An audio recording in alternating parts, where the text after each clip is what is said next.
Okay, so this is going to be my very early on thoughts on Dark Souls 3, which I picked up yesterday.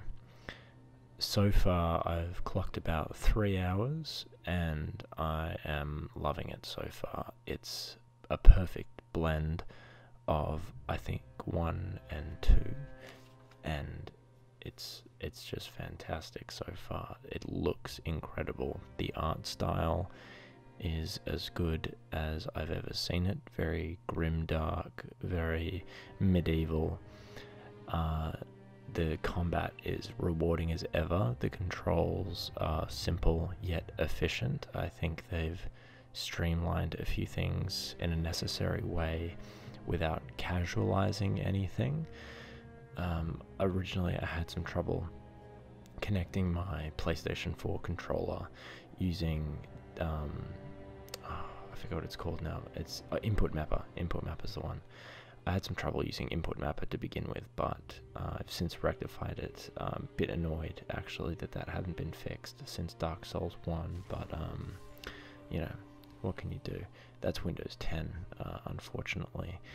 The character creation is pretty much classic RPG style. You choose a class, put in some stats. You basically start with a blank slate, which is exactly what you want from a role-playing game. That's what Fallout 4, I think, failed on. They were unable to deliver that classic role-playing experience, so I'm glad that Dark Souls is sticking to their guns of remaining a very blank slate RPG. I chose to be a herald, which is one of the new classes, I believe. Starts with a spear. I like using pole arms. I like using weapons that keep an enemy at distance. So that's been working well for me so far. I'm choosing a female to play as a female, which is normally rare for me. Normally I prefer playing as a male. But I couldn't make a normal looking guy in the character creation, unfortunately, so I just went with a girl instead.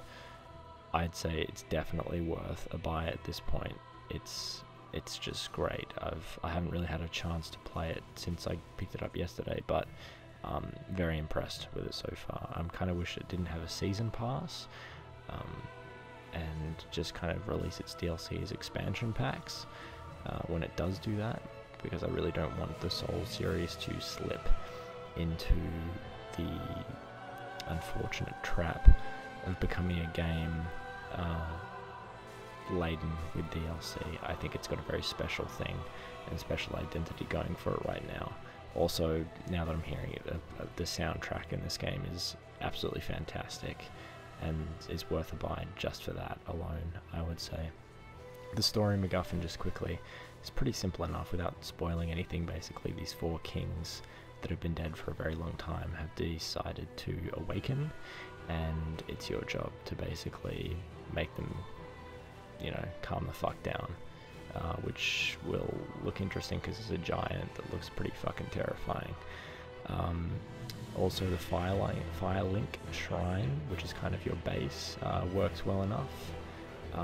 But I'll talk about this more when I play a bit more. I just want to get my thoughts out there. But definitely pick up this game. It's fantastic.